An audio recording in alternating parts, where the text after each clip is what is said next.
뭐지? 몇 번을 눌러봐도 문이 열리지 않았어요. 방금 전까지 내가 살던 집이었는데 갑자기 비밀번호가 바뀌어 있었죠. 나는 아들한테 전화를 걸었어요. 준혁아, 문 안 열려. 비밀번호 왜 바꿨어?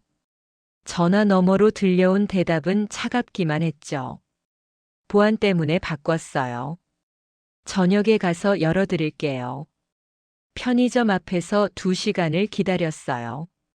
70살 노인이 자기 집 앞에서 아들이 오기를 기다리고 서 있었죠. 그때 나는 깨달았어요. 내 명의가 아닌 이 집에서 나는 이제 손님일 뿐이라는 걸. 40해 동안 빵을 구우며 모은 돈으로 산 건물이 어느새 내 발밑을 흔들고 있었습니다. 안녕하세요. 인생의 단면을 함께 들여다보는 시간, 인생이야기 채널입니다. 오늘도 누군가의 삶 속에서 우리가 마주할 수 있는 이야기를 들려드리겠습니다. 그럼 이야기를 시작하겠습니다. 저는 이성구 올해 70입니다. 서울 강동구 천호동에서 40해 동안 제과점을 운영했어요.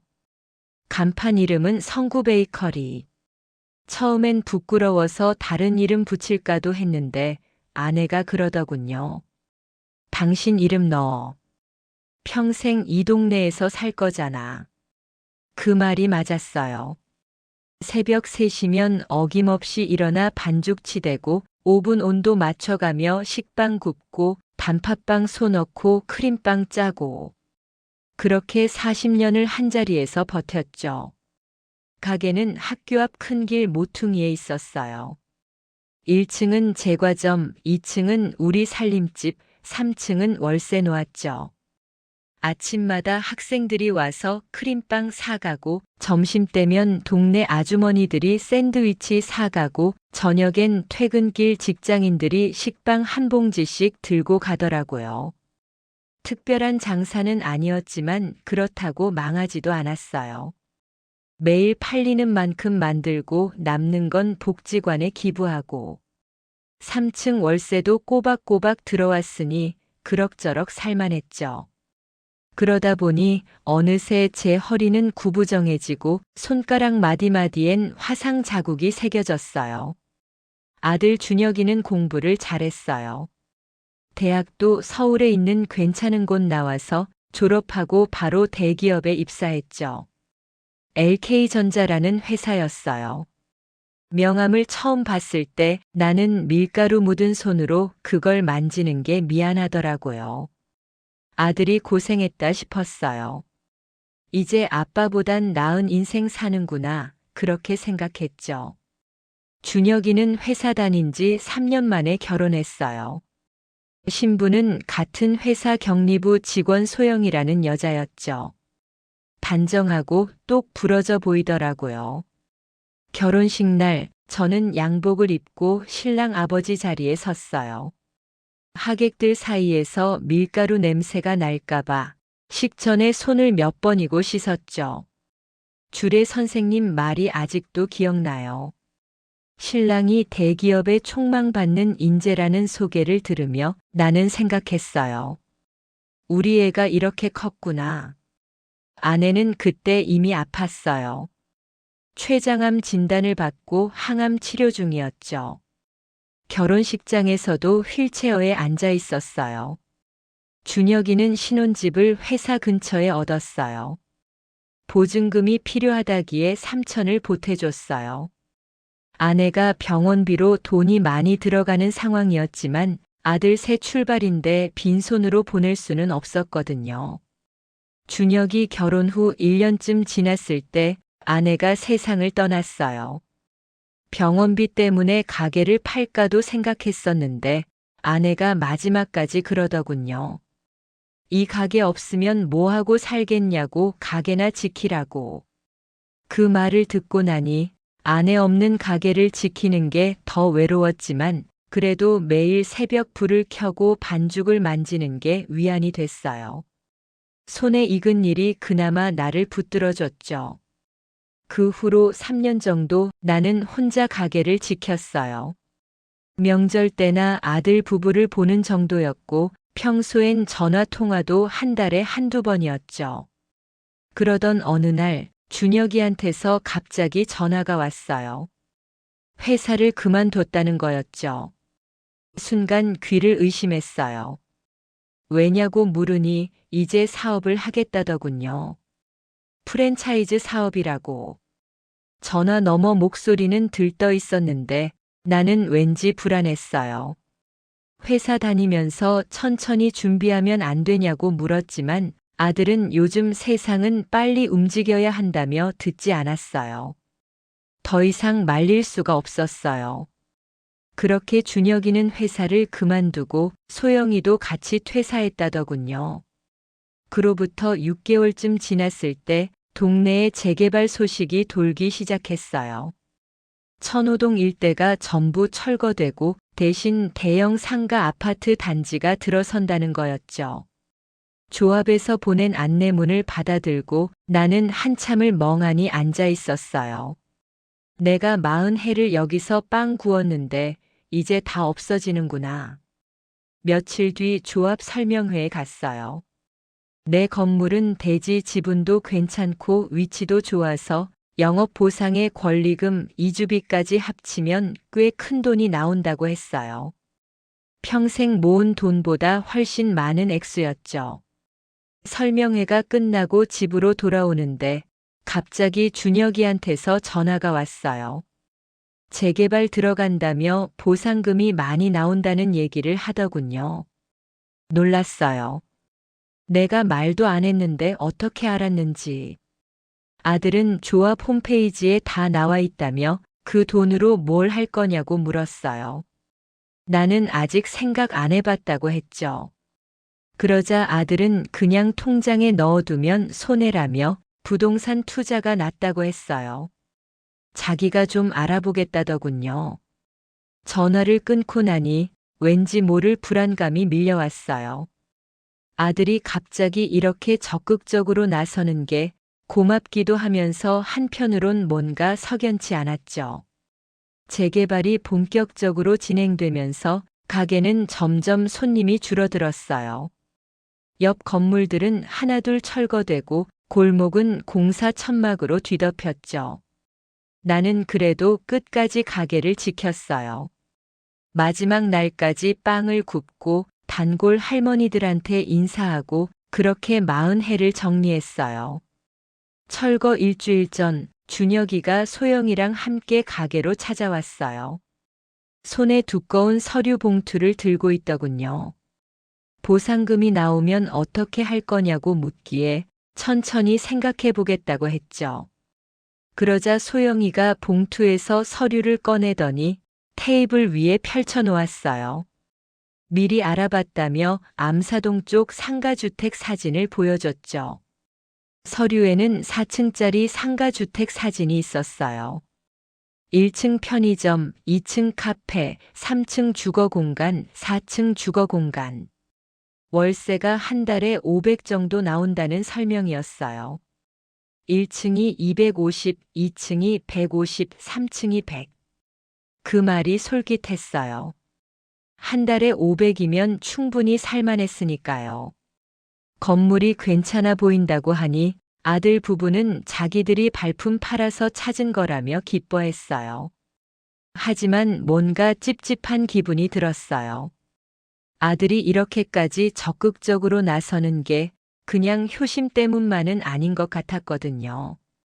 그런데 너희 사업은 어떻게 됐냐고 물으니 둘의 표정이 잠깐 굳었어요. 아직 준비 중이라는 대답만 돌아왔죠. 그 순간 나는 뭔가 연결되는 느낌을 받았어요. 하지만 확신할 수는 없었죠. 실물을 봐야 알겠다고 하니 다음 주에 같이 가자더군요. 둘이 가고 난 후 나는 한참을 서류를 들여다봤어요.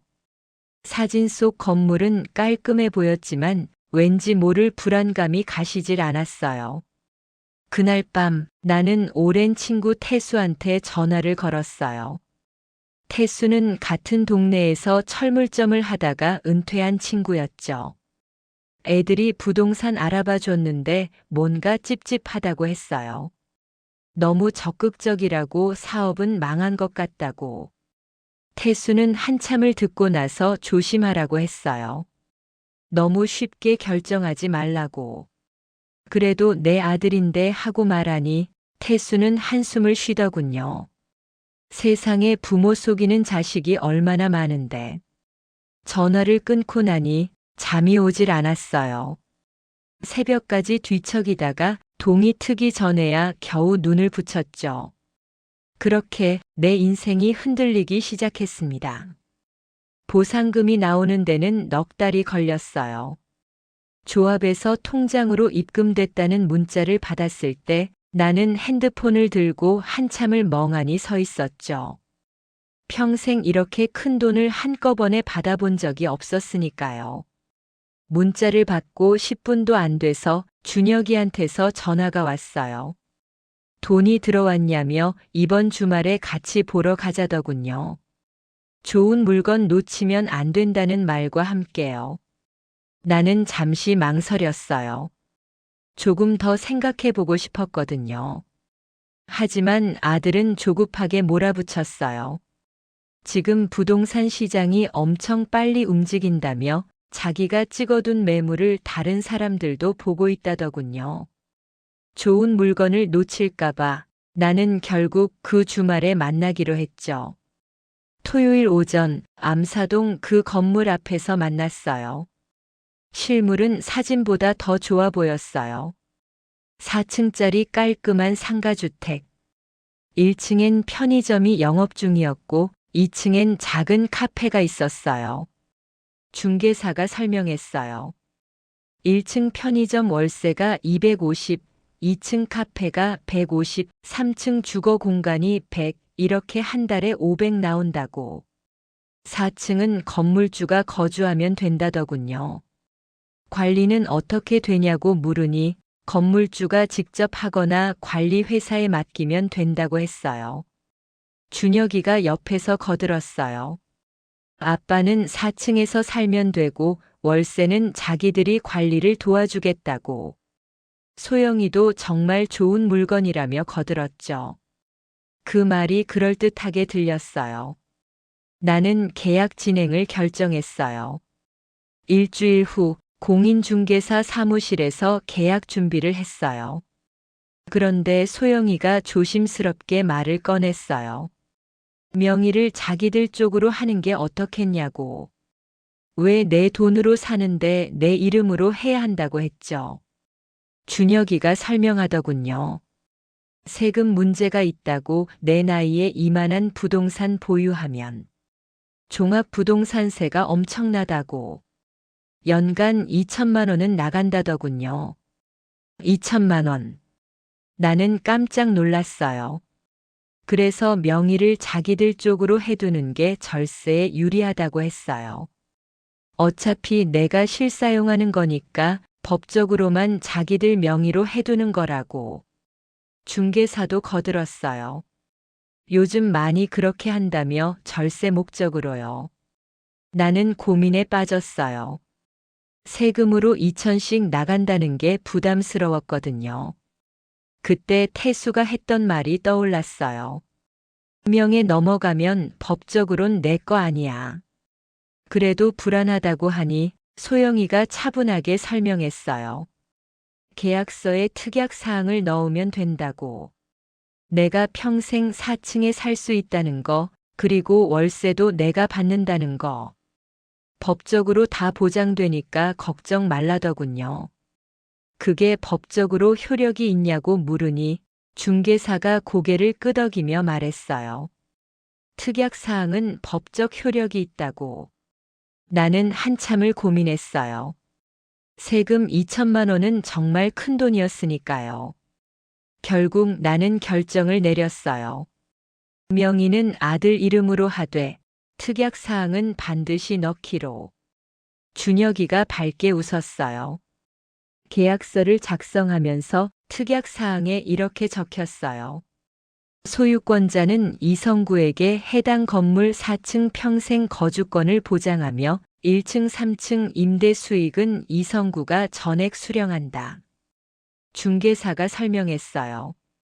이 조항이 들어가면 소유주라 하더라도 함부로 건물주를 내보낼 수 없다고. 그럼 안전한 거냐고 물으니 법적으로 보호받을 수 있다더군요. 나는 그제야 안심이 됐어요. 도장을 찍을 때 손이 약간 떨렸지만 세금 아끼는 거니까 괜찮겠지 싶었어요. 잔금까지 다 치르고 건물은 준혁이 명의로 등기가 올라갔죠. 나는 4층으로 이사했고 짐도 별로 없어서 하루 만에 정리가 끝났어요. 새 집은 깔끔했고 창밖으로 보이는 전망도 괜찮았어요. 준혁이가 웃으며 말했어요. 월세 관리는 자기들이 하겠다고. 임차인들 연락처도 자기들이 받아두고 매달 받아서 내 통장에 넣어주겠다고. 편하겠다 싶어서 고맙다고 했죠. 첫 달 월세가 제때 내 통장으로 들어왔어요. 준혁이가 문자를 보냈어요. 이번 달 월세 500 입금했다고. 나는 안도했어요. 괜한 걱정이었나 봐. 역시 내 아들이야. 준혁이도 일주일에 한 번씩 들러서 안부를 물었고 소영이는 건물 관리를 꼼꼼하게 해준다고 했어요. 한 달, 두 달이 평화롭게 지나갔어요. 하지만 세 달째 통장을 확인했는데 500이 아니라 300만 들어와 있었어요. 나는 준혁이한테 전화를 걸었죠.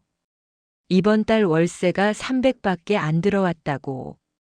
2층 카페 사장이 장사가 안 된다고 월세를 깎아달라고 해서 일단 이번 달만 봐주기로 했다더군요. 그런 건 나한테 먼저 말을 해야 한다고 했어요. 아들은 미안하다며 급하게 결정해야 돼서 그랬다고 했어요. 다음 달부터는 정상적으로 주겠다고. 뭔가 석연치 않았지만 첫 번째 일이니까 그럴 수도 있다 싶었어요. 그런데 네 달째 월세가 아예 들어오지 않았어요. 나는 다시 전화를 걸었죠. 전화 너머로 한숨 소리가 들렸어요. 저희가 지금 좀 급한 일이 생겨서 월세를 급한데 좀 썼다는 거였어요. 귀를 의심했어요. 급한 일이 뭐냐고 물으니 사업 자금 때문에 일단 급한데 쓰고 다음 달에 몰아서 준다더군요. 그게 무슨 소리냐며 소리를 질렀어요. 그건 내 돈이라고. 조금만 기다려 달라며 꼭 갚겠다더군요. 갚을게요가 아니라 그건 애초에 내 돈이 아니라고 소리쳤죠. 전화가 끊겼어요. 나는 한참을 그 자리에 앉아 있었어요. 손이 떨렸고 가슴이 답답했죠. 다음 날 나는 직접 1층 편의점에 내려갔어요. 이번 달 월세 입금했냐고 물으니 편의점 사장이 고개를 끄덕였어요. 준혁이 계좌로 250을 보냈다고.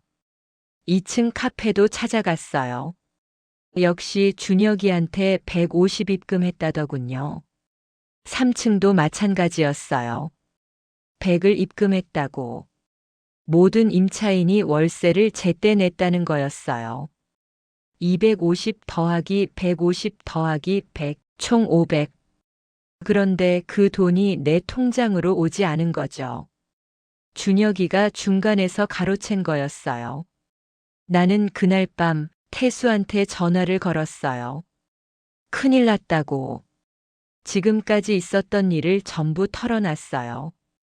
태수는 한참을 듣고 나서 한숨을 쉬더니 말했어요. 명의를 넘기면 안 된다고 했었다면서요. 그래도 특약 사항이 있다고 하니 특약이 있어도 명의가 준혁이 거면 내가 할 수 있는 게 별로 없다더군요. 일단 변호사를 찾아가 보래요. 변호사는 너무 그런 거 아니냐고 했더니 태수는 단호하게 말했어요. 지금이 중요하다고 더 늦으면 손 쓸 수 없다고. 나는 그제야 심각성을 깨달았어요. 다음 날 법무법인을 찾아갔습니다. 더 늦기 전에 내 권리를 지켜야 했으니까요. 변호사 사무실은 조용했어요.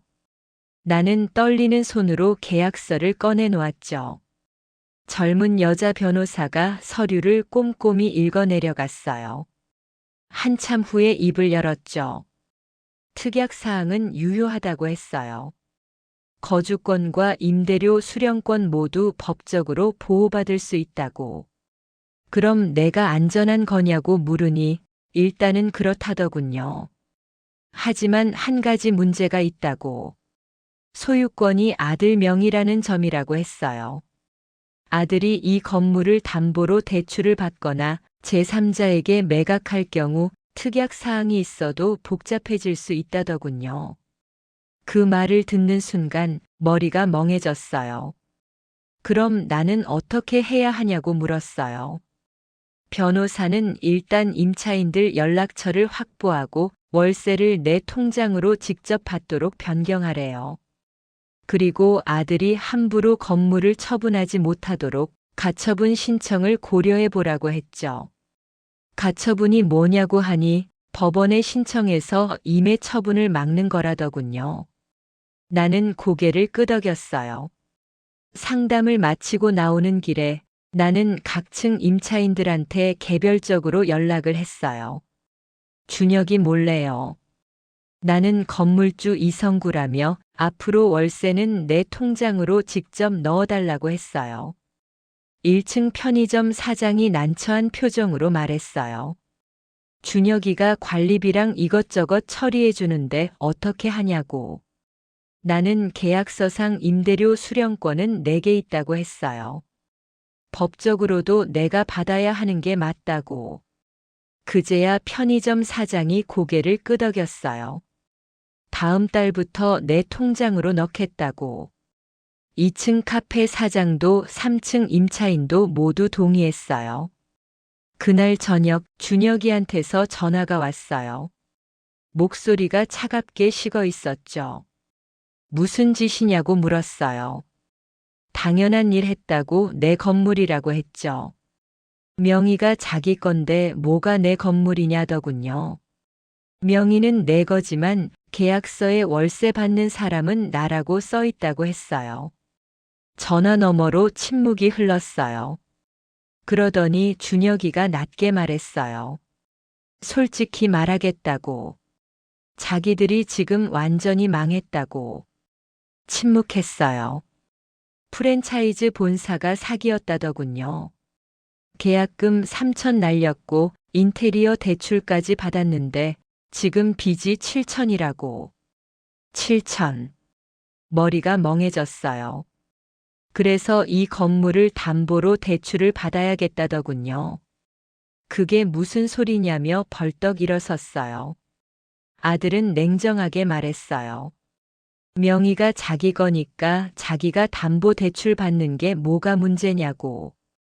계약서에 내 권리가 명시돼 있다고 소리쳤죠. 그래봤자 종이 한 장이라더군요. 은행은 명의만 본다고. 그 말을 듣는 순간 온몸이 얼어붙었어요. 지금 나를 협박하는 거냐고 물었어요. 협박이 아니라 현실이라더군요. 내가 비협조적으로 나오면 자기들도 어쩔 수 없다고. 전화가 끊겼어요. 나는 주저앉았어요. 이게 정말 내 아들이 맞나. 이틀 후 준혁이한테서 문자가 왔어요. 다음 주 화요일에 자기들이랑 같이 나들이 가자고. 실버타운 견학하는 건데 미리 보면 좋을 것 같다고. 실버타운. 그 단어를 보는 순간 등골이 서늘해졌어요. 나는 바로 태수한테 전화를 걸었어요. 애들이 나보고 실버타운 가자고 한다. 태수 목소리가 다급했어요. 절대 가지 말라고. 그거 동의서 받으려는 거라고. 가족들 동의만 있으면 강제 입소 가능하다고. 요즘 뉴스에 그런 사건 엄청 많이 나온다고. 설마 그럴 리가 없다고 했더니 태수는 소리쳤어요. 애들이 벌써 담보대출 얘기 꺼낸 거 잊었냐고. 이제 아빠를 없애려는 거라고. 나는 온몸이 굳는 걸 느꼈어요. 준혁이한테 문자를 보냈죠. 나는 안 간다고. 답장이 금방 왔어요. 혼자 살면 위험하다고. 요즘 독거노인 돌연사 사고 많다고. 독거노인 돌연사. 그 표현이 섬뜩했어요. 사흘 후 내가 1층 편의점에 장 보러 내려간 사이 4층 현관 비밀번호가 바뀌어 있었어요. 몇 번을 눌러봐도 문이 열리지 않았어요. 나는 준혁이한테 전화를 걸었죠. 문이 안 열린다고 비밀번호 왜 바꿨냐고 했어요. 보안 때문에 정기적으로 바꿔야 한다더군요. 그럼 새 번호 좀 알려달라고 했죠. 지금 외부 미팅 중이라며 저녁에 가서 열어준다더군요. 나는 지금 밖에 서 있다고 했어요. 편의점에 잠깐 있으래요. 전화가 끊겼어요. 나는 믿을 수가 없었어요. 내가 살던 집인데 내가 들어가지도 못하다니. 편의점에서 2시간을 기다렸어요. 편의점 사장이 의자를 내주며 걱정스러운 표정으로 물었죠. 괜찮으냐고. 괜찮다고 아들이 곧 온다고 했어요. 하지만 준혁이는 오지 않았어요. 밤 9시가 넘어서야 소영이가 혼자 왔죠. 미안하다며 문을 열어줬지만 표정은 차가웠어요. 소영이가 말했어요. 솔직히 말하겠다고. 자기들 입장도 좀 이해해달라고. 지금 빚쟁이들이 매일 전화한다고. 이대로 가다간 신용불량자 된다고. 그건 너희가 해결할 문제라고 했죠. 이 건물이 자기들 명의라며 자기들 마음대로 해도 되는 거라더군요. 계약서 특약 사항 읽어봤냐고 했어요. 소영이가 비웃듯 말했어요. 그거는 은행에선 안 본다고. 명의만 본다고. 너희가 담보 대출 받으면 나는 어떻게 되냐고 물었어요. 그건 자기들도 어쩔 수 없다더군요. 소영이가 나가고 나는 그 자리에 주저앉았어요. 다음 날 아침 집 앞에 낯선 차 한 대가 서 있었어요. 준혁이와 소영이 그리고 모르는 남자 한 명이 내렸죠. 소개할 분이 있다며 실버타운 상담사라더군요. 나는 현관문을 열지 않았어요. 상담 안 받는다고 돌아가라고 했죠. 일단 얘기라도 들어보래요. 안 들른다고 나는 여기서 산다고 했어요. 상담사가 명함을 내밀었어요. 자기네 시설은 정부 인증받은 곳이라며 필요 없다고 돌아가라고 소리쳤어요. 소영이가 차갑게 말했어요. 너무 고집 부리지 말라고. 자기들도 생각이 있다고. 무슨 생각이냐고 물으니 이 건물을 다음 주에 은행 담보로 넣는다더군요. 내 동의 없이도 가능하다고 명의가 자기들 거니까. 그 말을 듣는 순간 나는 모든 게 끝났다고 느꼈어요. 하지만 그때 골목 입구에서 태수가 나타났어요. 그리고 그 옆엔 변호사가 있었죠. 변호사가 준혁이한테 서류를 내밀었어요. 가처분 신청서라고. 내 거주권을 보호하기 위해 이 건물에 대한 일체의 처분 행위를 금지한다고. 준혁이 얼굴이 하얗게 질렸어요. 나는 그제야 선을 그어야 할 때가 왔다는 걸 깨달았습니다. 법원에서 가처분 결정이 나기까지는 2달이 걸렸어요. 그 사이 준혁이네 부부는 한 번도 나를 찾아오지 않았죠. 변호사가 연락을 줬어요. 가처분이 인용됐다고. 이제 아들이 함부로 건물 처분하거나 담보 대출 받을 수 없다고. 고맙다고 했어요. 그리고 월세 지급 명령도 나왔다더군요. 아들이 수령한 월세를 내게 전액 반환해야 한다고. 나는 한숨을 쉬었어요. 그래도 내 권리는 지킬 수 있게 됐구나. 하지만 마음 한편은 무너져 내렸어요. 결국 내 아들을 상대로 법원까지 가게 됐으니까요. 일주일 후 준혁이한테서 전화가 왔어요. 오랜만이었죠. 목소리가 많이 지쳐 있었어요. 나는 대답하지 않았어요. 자기들 파산 신청했다더군요. 빚을 못 갚겠다고. 신용불량자 됐다고. 전화 너머로 소영이 우는 소리가 들렸어요. 그걸 나한테 어떡하라고 하느냐고 냉정하게 말했어요. 정말 잘못했다며 제발 한 번만 도와달라더군요. 도와달라고 너희가 나한테 뭘 했는데. 죄송하다며 목소리가 떨렸어요. 나는 한참을 아무 말도 하지 않았어요. 가슴이 먹먹했죠. 준혁이라고 불렀어요. 네, 라는 대답이 들렸죠. 너는 이제 내 인생 내가 책임지라고 했어요. 나한테 기대지 말고. 그리고 당분간 연락하지 말라고. 나도 정리할 시간이 필요하다고. 전화를 끊었어요. 나는 창밖을 바라봤어요. 해가 지고 있었죠. 태수가 전화를 걸어왔어요. 괜찮냐고. 괜찮다고 했어요. 법원 결정 잘 됐다며 다행이라더군요. 그래, 이제 내 권리는 지킬 수 있게 됐다고. 태수는 고맙다는 내 말에 무슨 소리냐며 당연한 거라고 했어요. 전화를 끊고 나니 집안이 너무 조용했어요. 나는 거실에 앉아 오랜만에 옛날 사진첩을 꺼내봤어요. 준혁이 어렸을 때 사진들. 초등학교 입학식 날, 중학교 졸업식 날, 대학 합격 통지서 들고 웃던 날. 그때는 정말 행복했는데. 어디서부터 잘못된 걸까? 나는 사진첩을 덮었어요. 더 이상 보고 싶지 않았거든요. 다음 날부터 나는 일상을 회복하려고 노력했어요. 1층 편의점 사장이 말했어요. 이번 달 월세 입금했다고. 고맙다고 했어요. 2층, 3층도 차례로 월세를 넣어줬어요. 통장에 500이 찍혔죠. 관리비 빼고 나면 360. 그걸로 한 달 생활하기엔 넉넉했어요. 하지만 뭔가 허전했어요. 돈이 문제가 아니었거든요. 나는 문득 옛날 생각이 났어요. 새벽에 가게 불 켜고 반죽 치대던 그 시절. 밀가루 냄새, 오븐에서 빵 익는 냄새, 단골 할머니들 웃음소리. 그게 그리웠어요. 나는 인터넷을 검색했어요. 소형 오븐 가격, 밀가루 도매상 연락처, 제빵 재료 파는 곳. 그리고 다음 날 1층 편의점 사장한테 찾아갔어요.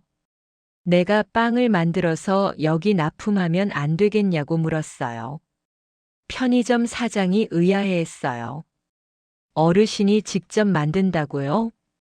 제가 옛날에 제과점 40년 했다고. 식빵이랑 단팥빵 정도는 금방 만들 수 있다고 했죠. 편의점 사장이 고개를 갸우뚱했지만 일단 샘플 만들어 오면 먹어보고 결정하겠다더군요. 나는 그 길로 시장에 갔어요. 밀가루, 버터, 설탕, 팥. 하나하나 사서 집으로 돌아왔죠. 4층 주방에 작은 오븐을 설치하고 그날 밤부터 다시 반죽을 치댔어요. 손에 익은 감각이 돌아왔어요. 반죽의 탄력, 발효되는 냄새, 오븐 속에서 부풀어 오르는 빵. 세상에 이 느낌이 이렇게 그리웠구나. 다음 날 아침 갓 구운 식빵과 단팥빵을 들고 편의점에 갔어요. 편의점 사장이 한 입 베어 물더니 눈이 동그래졌죠.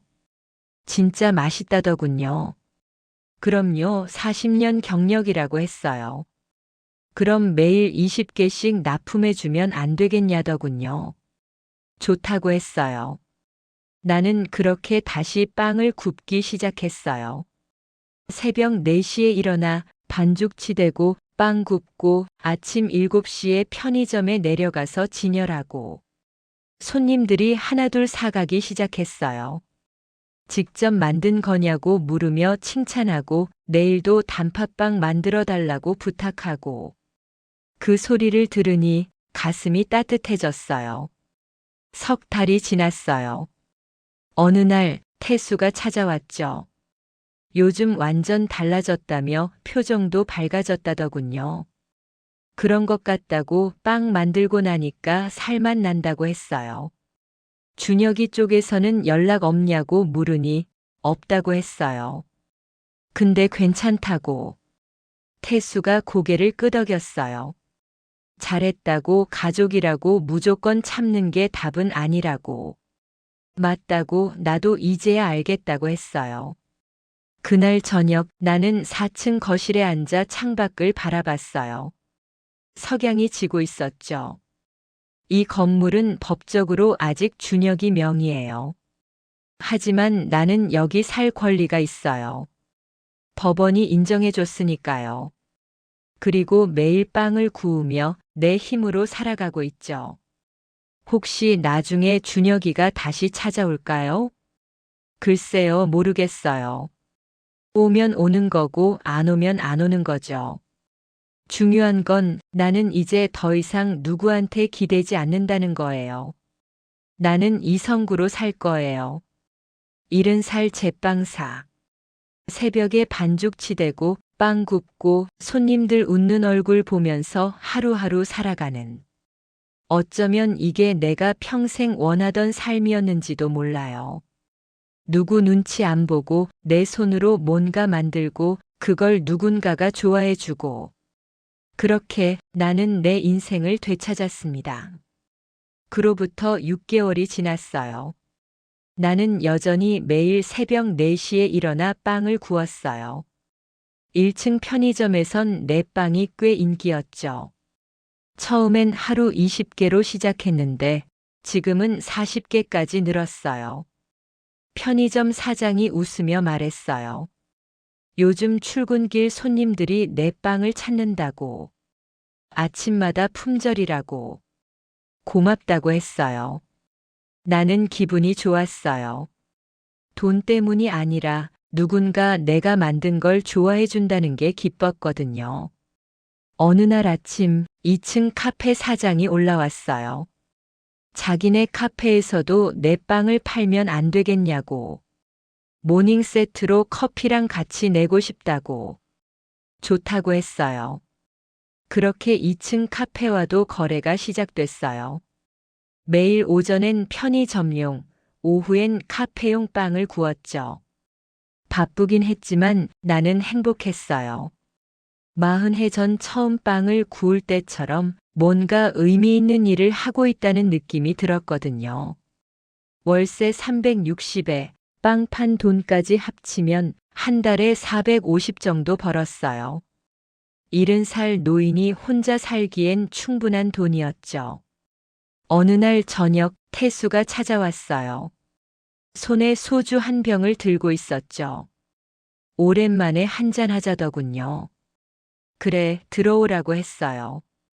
우리는 거실 바닥에 앉아 소주잔을 기울였어요.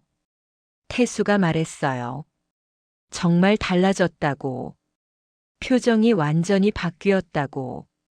그러냐고 물으니 옛날엔 항상 뭔가 걱정하는 표정이었는데 지금은 편해 보인다더군요. 나는 잠시 생각하다가 말했어요. 이제야 알겠다고. 가족이라는 이름으로 모든 걸 참을 필요는 없다는 거. 나는 나로 살아도 되는 거더라고.